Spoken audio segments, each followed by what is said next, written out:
3. Welcome to Minute Maid Park, where the Astros have lost Game 7 of the American League Championship Series 11-4, and now the Texas Rangers are celebrating on the field and heading to the World Series. Jason Bristol, former Major League scout Jeremy Booth, our KHO 11 baseball analyst. Jeremy, so much to talk about in this game, but ultimately the start by Christian Javier is what really put things in motion here. But you told me, as we were sitting there watching the game, you knew right away Christian Javier did not have it. Yeah, I saw it on the first pitch. First pitch. First pitch. I looked at you and I said so. He said it's going to be a problem.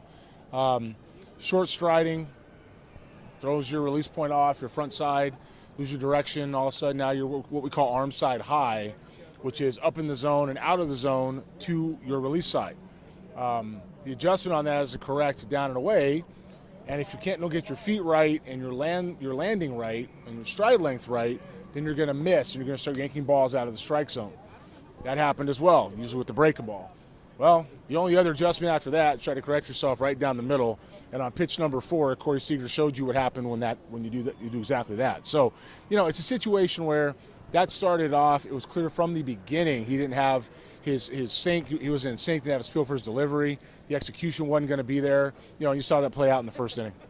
Ultimately, when you look at this game and really this series, we crunched the numbers here, and what you're looking at is runners in scoring position. Games 1, well, let's do games 2, 6, and now 7. 0 for 6, 1 for 8, 2 for 14. That's 3 for 28 in 3 games here at Minute Maid Park. And game for 1 was what, 0 for 2? 0 for 3? 1 for 3 1 for in game 3. 1. So, I thought 1 for 3 was a 2-0 win with against Verlander, right? Game 1? Yeah. Yeah, it was a 2-0 win. Yep. Yeah, so, look, you cannot win that way. We talked about the situation just in Game 6 coming up with Dubon, and the same situation with Chas McCormick in Game 2. Identical situation, same time in the game, same closer, same spot in the lineup, bases loaded. You got to situationally hit. And it seemed like while there was some of that, in Arlington certainly, throughout this series, the bats were given away on top of your bats by chasing, swinging and missing, pressing. I don't know what the pitch-by-pitch diagnosis would be with these guys that were struggling, but it was pretty consistent. That's a baffling number to try to overcome if you're going to leave that much traffic on the bases. Of course, we're taking your questions and comments here. I'm looking on Facebook, so if you're watching on, say, YouTube or our KHO11 site, we're looking at them from Facebook. Tracy says Dusty made no adjustments. He left Brantley and Tucker in the game. That was mind-boggling. He left in Javier way too long. Here's the thing. Kyle Tucker is essentially a 30-30 guy. I know he's struggling, but you can't remove him from the game. Michael Brantley had incredible numbers career against Max Scherzer. I think he was hitting 375 in his time against Max Scherzer. And, this is baseball. And unfortunately, a lot of things went wrong at the wrong time for the Astros. That's fair. And Christian Javier, I think if you had to poll everyone in this stadium before the game and said, listen, what do you think about Christian Javier starting a Game 7? How do you feel? I'm guessing 99.4% of the people would say, you know what? He's one guy that I do trust on this staff to start a Game 7 based on his history, not just in the postseason, but also his numbers here. Jeremy, he had a 2.87 ERA career at Minute Maid. Yeah, I'm good with Christian Javier starting tonight. It was something we talked about before the game. I liked him against Scherzer in any situation you would take at this point in time. Here's where you're going to run into some problems. Throughout the year, look, this team had some injuries. No question about it, first part of the year. You had some guys have some historically bad seasons for themselves, and Jose Abreu, even though he was very good in September and certainly in the postseason. You have a pitching staff that, in my mind, as well as some versatility, let's call it in the middle infield, that became an issue. And when I say that, you asked Hunter Brown to throw way too many innings for what he should have thrown. Yep. You put Lance McCullers back in the rotation, and as much as Lance McCullers is a part of the fabric in Houston and the Astros baseball, he hasn't been a starter since he got here. Just because you can start doesn't make you a starter. He's thrown 160 innings one time, right? The rest of the time is 120 or less, and that puts you firmly in the bullpen, especially if you're missing seasons, getting hurt. Now, next year he's going to come back, and maybe they'll address it that way. You've got Hunter Brown, who had some build-up. Now that's a step forward. You've got Abreu, who's arriving into his own. And you didn't even mention J.P. France, who's really a Sugarland space cowboy, and he's thrust in to a rotation. As Garcia gets hurt. And throws more innings than he's ever thrown in his professional career. That's right. So they didn't address the roles correctly. Did they have the personnel?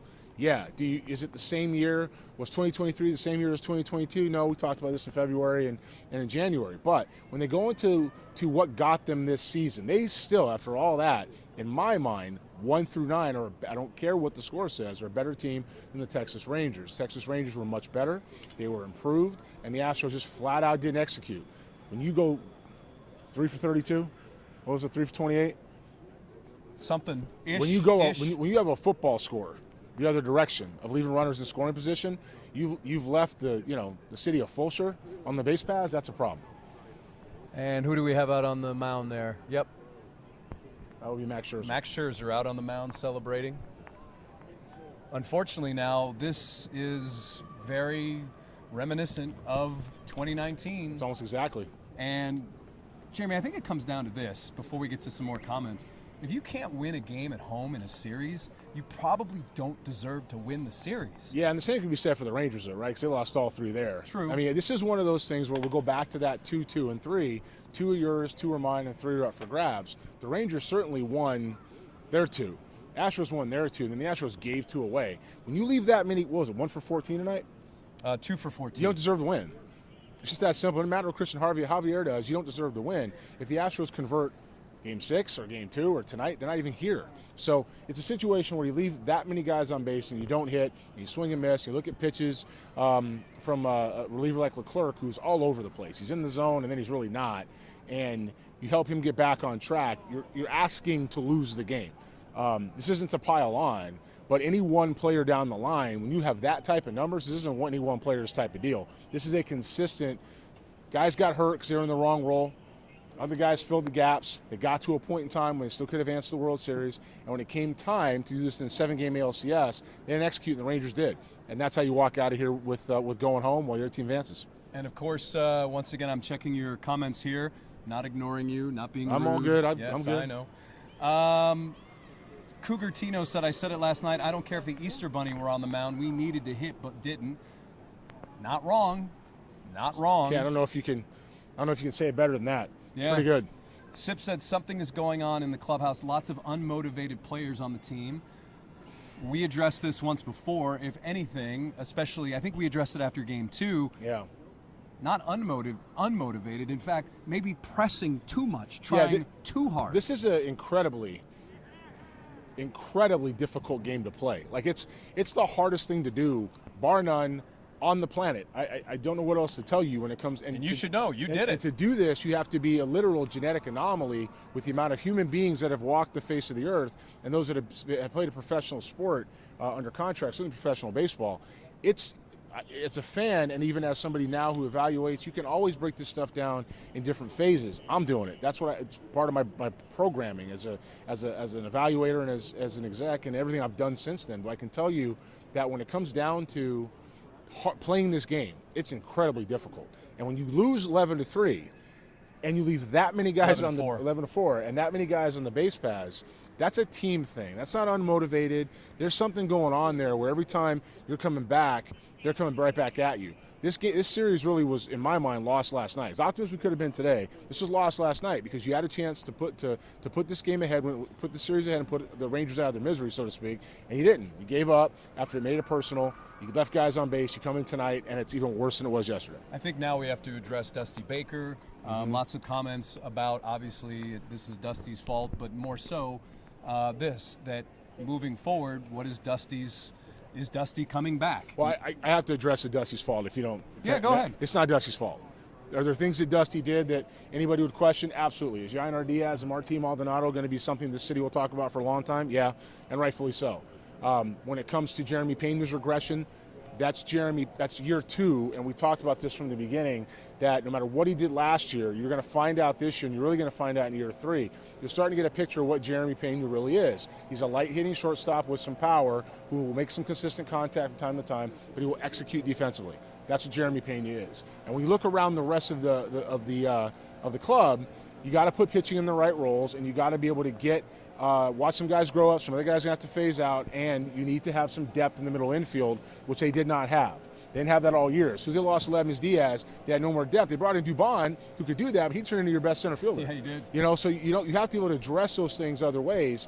That didn't happen. This club next year is going to look a lot different. Whether Dusty's a lot different? Yeah, a lot different why? because some guys that weren't playing every day this year will play, and some guys other than Yiner. Well, you don't know what's going to happen in the outfield. We don't know where Dubon's going to ultimately end up. Does he rotate around? Who plays center? Jake Myers was a big piece of this team at one point. And we don't know where that's going to be next year. Well, even this year he played a lot. So when you look through how this is going to roll out, what happens with Chas McCormick? He's earned a chance to play every day where? What happens with Michael Brantley even when he came back? Don't know. You got some questions on the pitching staff as far as what roles to put in. Where does Abreu fit? We don't know. He's evolved. Jose Abreu or Brian Abreu? Brian Abreu. Okay. He's evolved into something that's really valuable for this bullpen. Where does Neris fit? Statistically on paper, people might prefer Neris. I prefer Abreu. When you look at Ryan Presley continuing to be effective, you don't know what the starting staff's going to do. There's some holes in that rotation that they're going to have to plug in, whether Hunter Brown takes a step forward, what's Verlander like a year later. So there's some questions to answer here when it comes to what this club looks like. And even if it's a lot of the same personnel, it's going to be different balance. It'll be a different rhythm to what they do than what they had this year coming in. And with that said, while Dusty had his preferences, let's say, for people to play in certain situations, I don't know that Dusty's back, but I will tell you this: if Dusty isn't back, I believe it's his choice. That's my opinion. I said that months ago. Said it privately months ago. Listening to him in the. We just heard him in the post-game news conference here at Minute Maid. He said he told the guys, I love them. He said, you have to savor what we did, think of how we can get better, and then I'll evaluate my situation in my life. However, after that, he then talked about, I think this is what he really stuck out to me, was he said a few things. He cheated his family for his quest for another ring. There were 3 or 4 things he said. And then went on to basically say his daughter, his grandchildren, His dogs. He says he's got 2 hunting dogs who, if he walked into the house, they wouldn't even recognize him because he hasn't been home since February. Those are the kinds of things, and I don't want to speculate. Well, then he asked a pretty cool question. Well, hold on. I don't think you can speculate, but I also think that those are kinds of things that someone says who really isn't sure. You know? I mean, last year was like, if I won 1, I'm coming back for another. If I won 1, why wouldn't I want to win 2? Now that was just my observation, that this sounds like a guy who seriously will consider whether this is his last year. And also, he even bring up this point, his son, let's not forget his son, Darren Baker, is this close to making the major leagues, okay? Darren Baker was in AAA this year, and there's a good chance he could make his major league debut in 2024 for the Washington Nationals. Dusty asked the question, and I'll speak with a little bit of experience here, since I guess that's what I'm supposed to be doing in the first place. So Dusty said, I've been on the, what did he say? So has anyone been at home? Has anyone not been at home as long as I have? He said, I've been gone since February 10. Has anybody not been home that long? This guy raises his hand. Dusty knew the answer. It's not like we and I don't have any kind of familiarity with each other, you know. And he said, I said, yeah, man, 225 days a year, because he knows that's how that works. And he goes, well, I don't want your job. And so when you're saying that, you know, regardless of the things that I do now, which are not 225, but when I was scouting, were definitely 225, you know, and playing, it becomes a different. There's a time in your life when your brain goes, you know what? I don't know. Is it worth it on the other side of the things that you're missing? You know, and Dusty's got other interests. Look, I know this is a long way of saying it, but bottom line, he's got to evaluate in his life, at his point in time, what he's done on the field as a player, what he's done as a manager, what he's done to mentor the next group. Is he gone from the organization? Probably not. I don't see that happening. Does he stay on as a special advisor to Jim Crane? Maybe. Is there some kind of way he stays involved in the game? probably. But it sounded to me like somebody who wanted to go home and turn the page with his family and be around the interest in his life back in Northern California.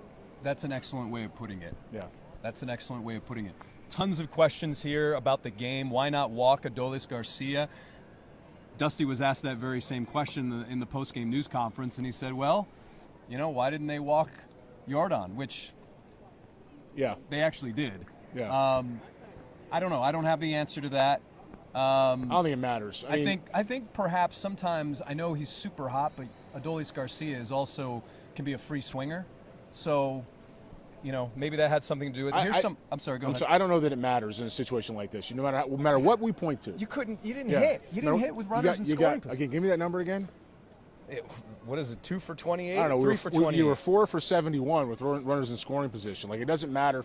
3 for 28. Thank you. 3 for 28. That's not going to work out. So you can walk Adolis Garcia. You can walk or Garcia. You can Jim walk Sundberg. Yeah, it doesn't matter. Like, Nolan Ryan could get a bat. It doesn't matter what happens. It's not going to work out. So when you have that type of lineup, Juan Gonzalez could be playing today. It doesn't matter.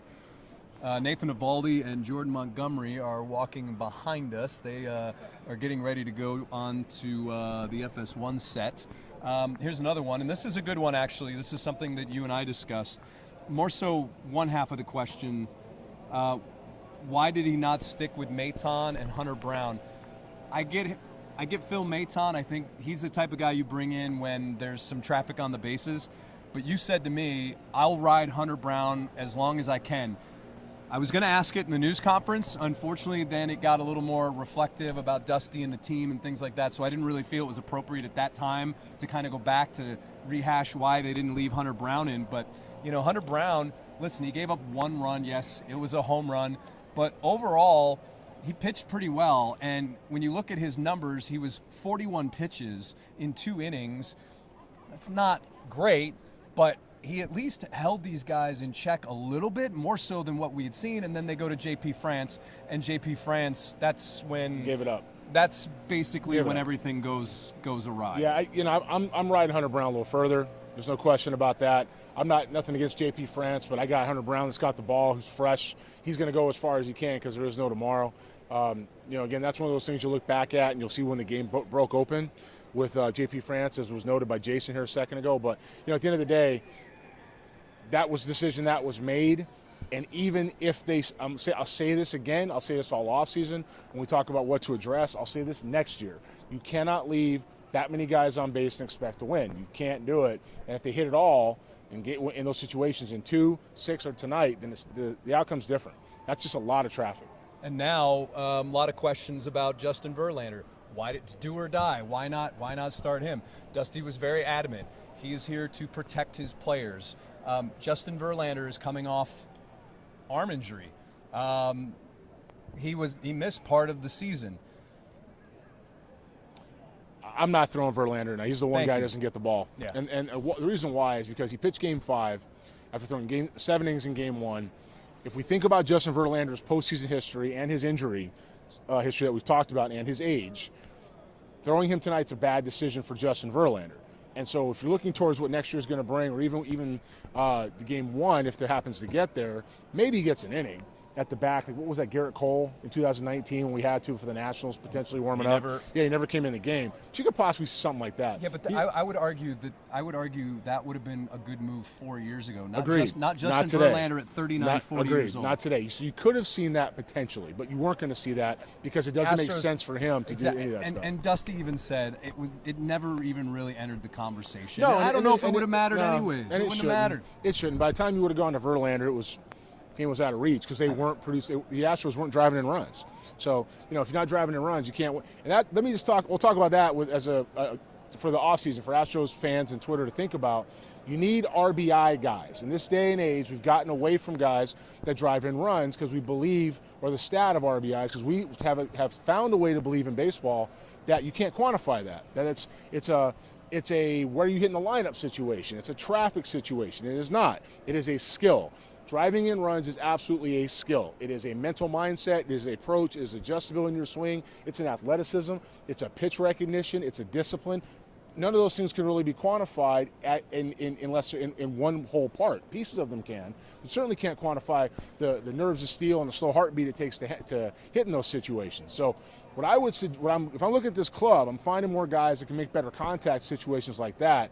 And as I try to plug him in, Dana Brown, he has a big task ahead of him to help balance his club out a little bit, but the pieces that they're looking at, that's part of it. So it doesn't matter when Verlander pitches. It doesn't matter if Mike Scott came out of retirement. Like, it doesn't matter. What matters is they didn't hit in those situations, and they did it for 4 nights in a row, or 3 nights of the last 4 here. I think if Kyle Tucker produces in this series, it's a different story, potentially. At least it would have been closer. Kyle Tucker had, I don't say historic bad season offensively, but for a guy that was basically a 30-30 guy, yeah, it was a lot of. I mean, there was the key double in Game 5, which that brought in Leclerc. Yeah, that was huge. Chapman. Yeah.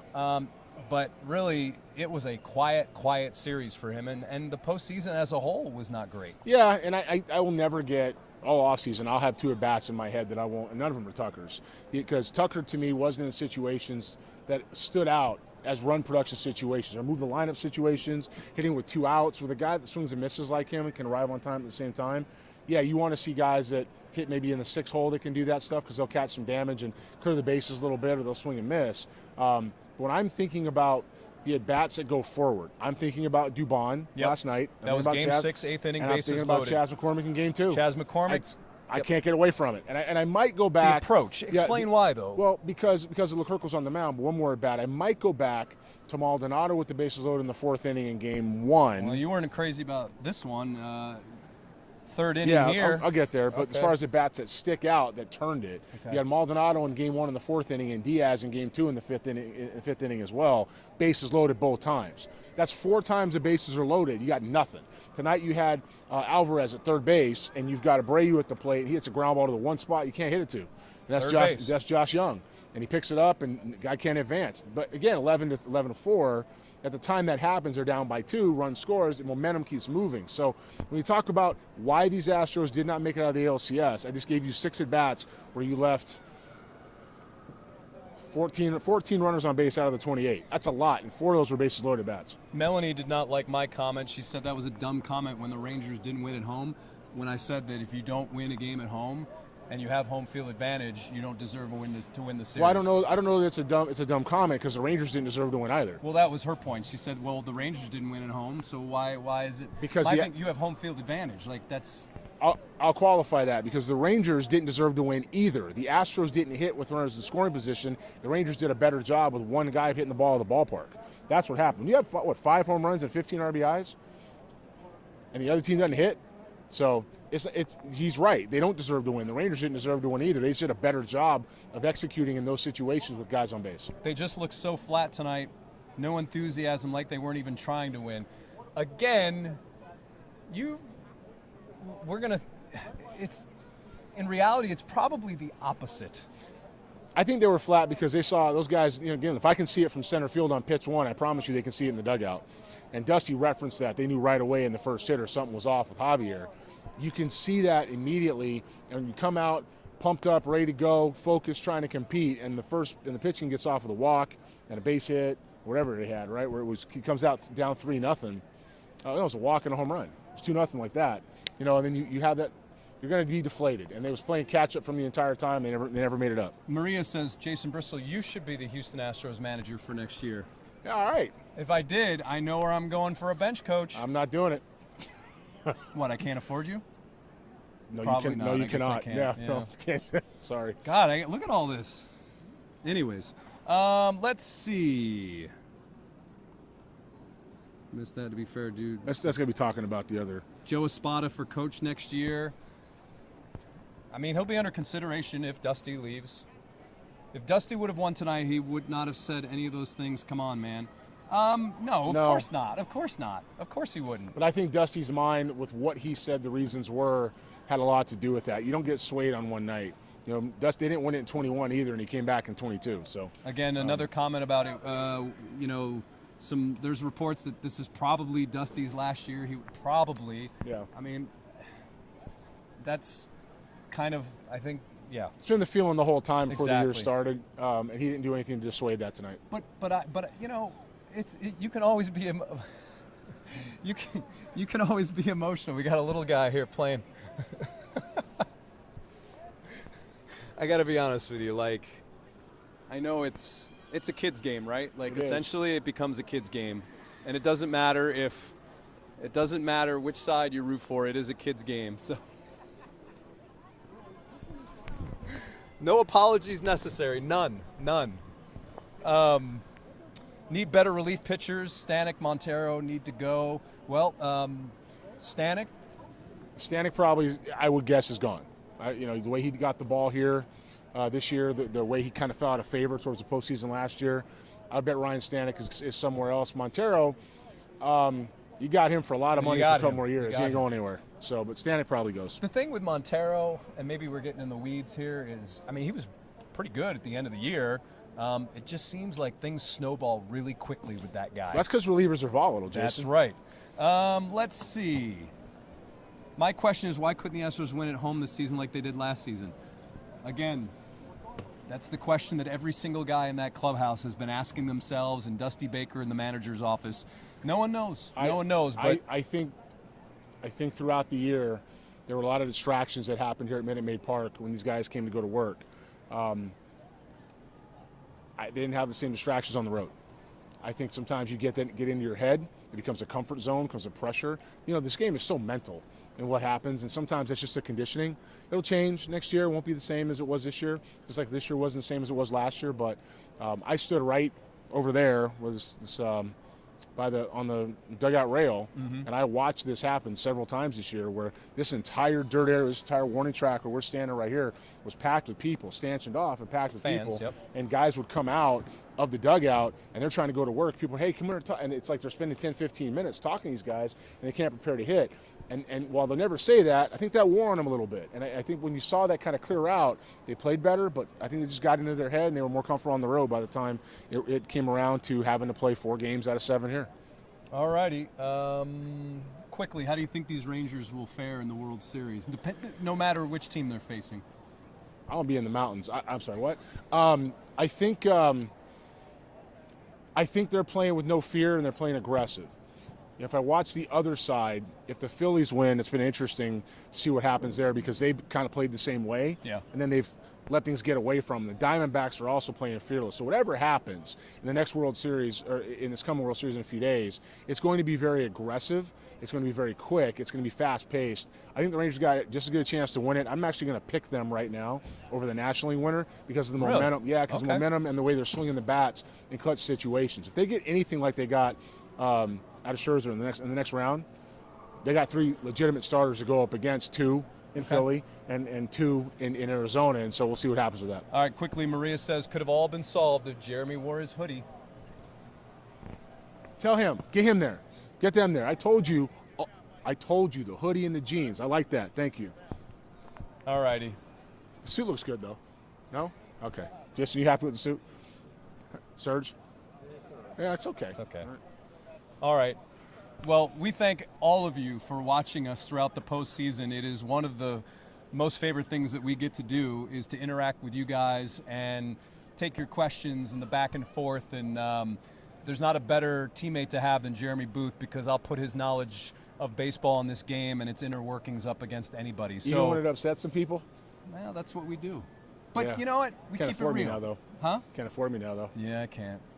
All right, everybody. That's going to wrap it up for this post-game. Should we do this, like these Facebook Lives? Can we get a poll at Facebook Lives all off-season when we do this? What do you think? Ask Sergio. I don't know if we can afford him. All right. If you guys like this stuff, let us know.